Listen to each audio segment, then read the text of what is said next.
What's up, EFD? Today we're counting down 10 managers who never quite cut it as players, but were unreal in the dugout. 10. Andre Villas-Boas. For Chelsea fans, Andre Villas-Boas is the opposite of a great manager, but let's remember what landed him the job at Stamford Bridge. A treble in his first and only season with Porto, along with an 84% win rate, which helped him earn the European Coach of the Season award at the age of 33. It had previously been won by the likes of Alex Ferguson, Pep Guardiola and Carlo Ancelotti. The Portuguese manager's seemingly swift rise to the top was actually long and drawn out. Never good enough to consider a career as a player, a 16-year-old Villas-Boas happened to live in the same block of flats as Porto manager Bobby Robson when he became incensed at the coach's decision to consistently bench his hero Domingos Paciencia in 1994. The teenager decided to drop a letter outlining his feelings in the manager's letterbox, and when Robson subsequently challenged him to prove Domingos' excellence, Villas-Boas went away and compiled some stats. The manager was so impressed at his work that he hired him as a trainee with the club's youth staff. The next season, Domingos fired the Dragons to a second successive title with 25 goals, and Villas-Boas would continue his work at Porto under the guidance of Robson and Jose Mourinho, who he then followed to Chelsea and Inter before kicking off his own managerial career in 2009. 9. Jurgen Klopp. Born in Stuttgart, Jurgen Klopp began his playing career at local side Pforzheim in the third tier of German football in 1987. He was quickly snapped up by Eintracht Frankfurt's reserve team, but failed to make the cut, and by 1990 had moved to Bundesliga 2 side Mainz. Originally a striker, Klopp actually converted into a right-back while with Die Nullfünfer, and despite being one of their key players for over 10 years, he didn't earn a move to the top flight while the club stayed firmly in the second tier. When Klopp retired in 2001, Mainz were heading for a 14th place finish in the league.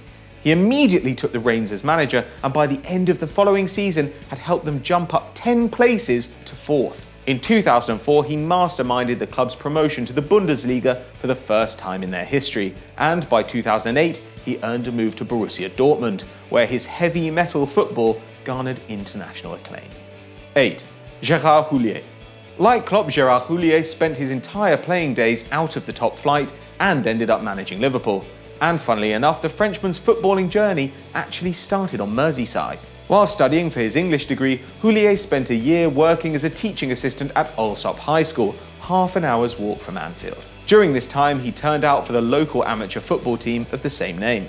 And once back in France, he carried on his work in the lower reaches of the footballing pyramid, managing Northern Minnows Le Touquet and Noué-les-Mines during the 1970s. This earned him a move to Lens and then to PSG, who won a first ever Ligue 1 title under his stewardship in 1986. Over the next 20 years, he would manage France at every level, return to Liverpool where he won multiple trophies and oversaw the development of Steven Gerrard, and lift another 2 league titles with Lyon.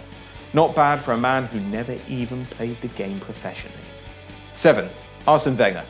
Another Frenchman who fell in love with Blighty, Arsene Wenger changed the face of English football after he joined Arsenal in 1996. But while he coached the likes of Thierry Henry and Patrick Vieira into becoming all-time greats, the same could not be said for his own playing abilities. Wenger made his senior debut for highly rated amateur club Mutzig, who at the time were managed by Max Hilt, and while studying politics and economics in Strasbourg, turned out for the nearby second-tier outfit FC Mulhouse. In 1978, Wenger was recruited by former coach Hilt to help oversee the youth team at Ligue 1 Strasbourg, and he also became part of the playing staff. That meant that at the age of 28, he finally made his debut in the French top flight during the club's title-winning 78-79 season. But after just 13 appearances in 3 years, Wenger hung up his boots to kick off his far more distinguished career as a manager. 6. Marcelo Bielsa. Born into a family of lawyers and politicians, Marcelo Bielsa's choice to pursue a career in football turned a few heads, and needless to say, it was wholly unremarkable. Bielsa entered the senior game late and made 65 appearances in 3 seasons before retiring, aged just 25. Clearly, his fanatical family roots had caught up with him, as he opted instead to study the game and coach a university team in Buenos Aires while allegedly running a magazine kiosk. Eventually, he took the manager's position at Newell's Old Boys, where he had made his debut as a youngster. The man known as El Loco led them to 2 league titles and the final of the Copa Libertadores, and in 2009, the club's stadium was named after him to recognise his heroics. As a manager, Bielsa became as influential as anyone in the modern game, developing the 3-3-3-1 formation and a high-intensity pressing philosophy which would inspire the likes of Jorge Sampaoli, Mauricio Pochettino and Pep Guardiola, who called the Argentinian the best manager in the world. 5. Bill Strith. Many of you probably won't have heard of Bill Strith, despite him being one of the most lauded managers in British football history for his work with Rangers.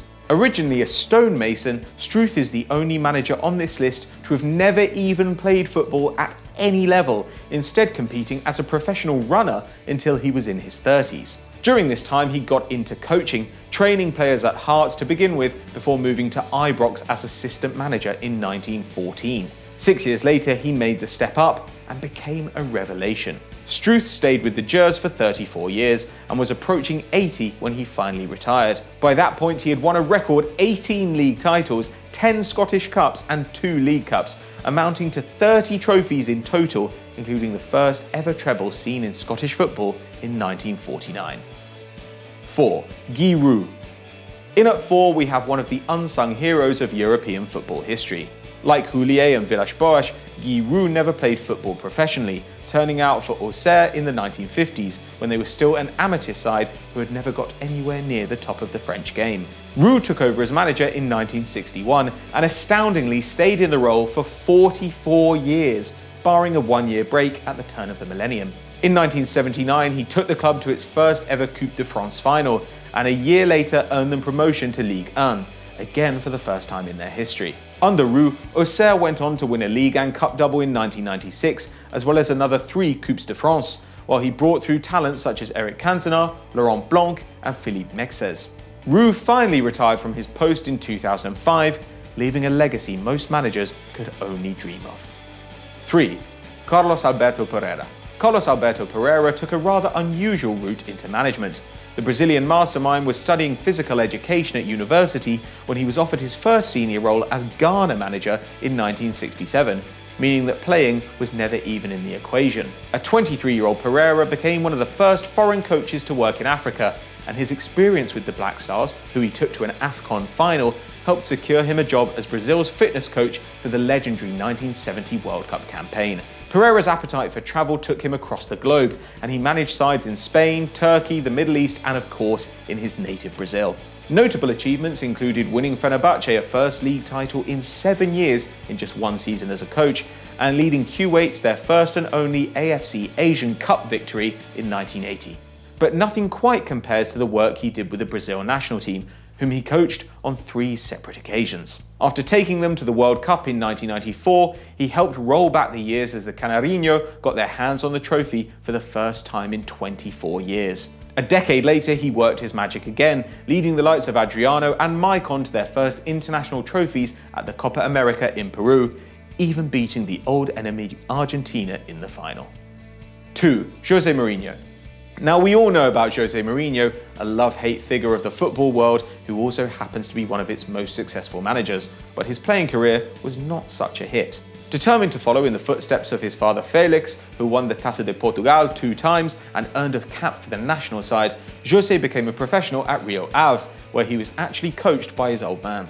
But during a 7-year career in which he found first-team football hard to come by, it became clear that Mourinho did not possess the physical prowess to prosper on the field. Instead, he studied to be a coach and taught at schools before his big break came in 1992 with the arrival of Bobby Robson at Porto. Robson hired Mourinho as his translator, but the Portuguese would end up having a far more hands-on role, even leading training sessions and imparting his own tactical visions to the side. This was especially true when the pair moved to Barcelona, and after Robson left the Camp Nou, Jose stayed and learned from his successor, Louis van Gaal. In 2000, he finally got his first management role, replacing Jupp Heynckes as Benfica boss, having worked as his assistant, and we all know what happened in the years following. 1. Arrigo Sacchi. We couldn't have picked anyone else to take our number 1 spot. The man who famously said, "I never realised that to become a jockey, you needed to be a horse first," Arrigo Sacchi is perhaps the most iconic manager to have never made it on the field. Though he did play part-time for amateur clubs in his formative years, his main trade was as a shoe salesman, which led to scorn when he was appointed AC Milan boss in 1987. Some fans of the Rossoneri even considered owner Silvio Berlusconi to be a better candidate, as he had more amateur playing experience, despite the fact that Sacchi's Serie B Parma side had beaten Milan twice in the Coppa Italia the previous season. But alas, within a year, Sacchi led the club to its first Scudetto in 9 years, and his radical playing style had earned him the nickname the Prophet of Fusigano. Coaching the likes of Van Basten, Baresi, Gullit and Rijkaard in their prime, Sacchi fused together one of the great all-time club sides. Until 2017, he was the last manager to win back-to-back European Cups, and his rejection of the popular Catenaccio-style defensive tactics in favour of a more fluid approach would have a long-lasting effect on Italian football. So those were our top 10 great managers who never made it as players, but is there anyone that we missed out? Let us know in the comments below. Now, if you enjoyed this video, stay right here on Eurofootball Daily, check out Continental Club, Football Mundial, more great 10s, and of course Stat Wars. And as ever guys, don't forget to like and subscribe.